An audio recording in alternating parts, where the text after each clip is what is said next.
Hey guys, today we are going to try out something new today called Entertainment This Week. This series is going to go over the popular movie and TV shows news headlines from this past week. So this week we got a lot of what if news. So far, the early reviews for the first 3 episodes came out. It says that the first episode isn't the best, but it just gets better and better as the show goes on. They said that the 3rd episode starts out pretty dark, which is pretty surprising for an MCU TV show. It was announced that Captain Carter will appear in every season of What If. This confirms 2 things. 1, that there will be multiple seasons of What If, and 2, that there may be a cliffhanger at the end of every episode with the ones that Captain Carter appears in, which would mean that there would be a recurring storyline in the show, which would be a pretty cool attachment to the series.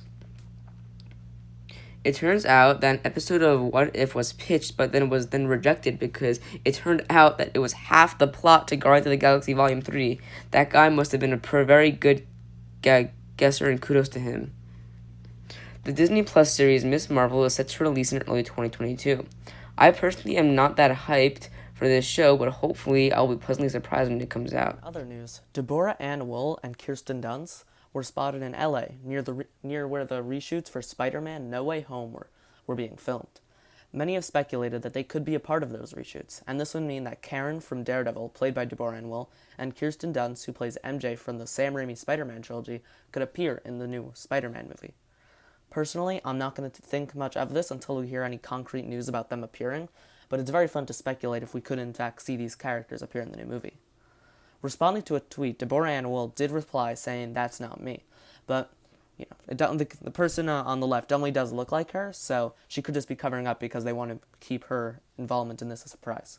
But I'm pretty sure we have not heard a comment from this from Kirsten Dunst. In a leaked photo of the set from Spider-Man No Way Home, we see Doctor Strange and Spider-Man by the Sanctum Sanctorium. This may be like what they did in Thor Ragnarok, which is that he will help Spider-Man for a few minutes in the movie and then leave. This may also mean that we can get a teaser to the new Doctor Strange movie coming out next year in No Way Home. Giancarlo Esposito confirmed that he will be back in the beloved series The Mandalorian, and that filming for Season 3 will start soon.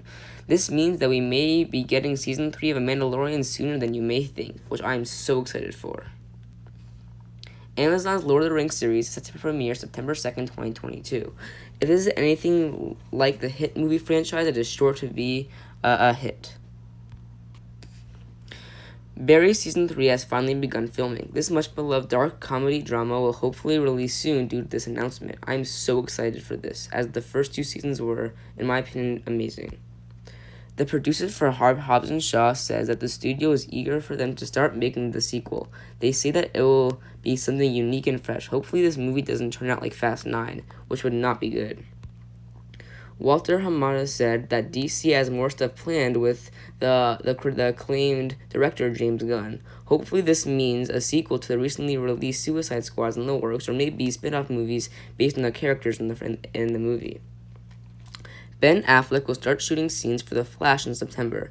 That means that we are unfortunately not done with Ben Affleck's Batman yet. You never know, maybe The Flash will be rated R so they could do what Zack Snyder did in the Snyder Cut, which is what redeemed Affleck's Batman for me. Clifford the Big Red Dog is the first movie out of what probably is going to be many movies to shut down because of the Delta variant. I just really hope the big blockbuster movies like Shang-Chi or The Batman are not delayed. That would be very annoying. The Exorcist reboot series' first movie is set to release October 13, 2023. Hopefully this is not like the other horror movie reboots, which would mean that this movie was going to be really bad. I would say the only good horror reboot or sequel, the only good one is 2018's Halloween, which was terrifying. So hopefully this one will be as terrifying as the movie as the 1970s version. Fans of South Park, which includes me, will be happy to hear that Trey Parker and Matt Stone have signed a deal with Viacom CBS for $900 million, one of the biggest talent deals of all time. They have confirmed that there will be 6 more seasons of South Park on Comedy Central and 14 South Park movies releasing exclusively on Paramount+. They said that there will be 2 South Park movies per year, with the first one being scheduled to premiere this year, so get excited, because you know I am. Disney Plus's The Bad Batch series is set to have a season 2 premiere in 2022. The first season was really good, so hopefully this will be as good or even better. Deadpool fans will be thrilled to hear that Ryan Reynolds announced that Deadpool 3 has a 70% chance to start filming next year. Kevin Feige previously announced that it will be rated R and be part of the MCU. I'm so excited as this will be the first rated R MCU movie. The first teaser trailer for Season 4 of Stranger Things has been released with the release date of 2022. If this season anything like Season 3, I'll be very disappointed. In my opinion, Stranger Things should have stopped with Season 2, because that had a pretty good ending, which could have been an ending to the show, but Netflix really wants their money, because this is one of their most popular shows. Lionsgate's The Hunger Games prequel film, The Ballad of Songbirds and Snakes, will begin filming in the first half of 2022. The film is targeted for theatrical release in either late 2023 or early 2024. EA announced that they will keep investing in the Fallen Order franchise, which confirms that there will be many Fallen Order games in the near future. If they are anything like the first one, then they will definitely not disappoint.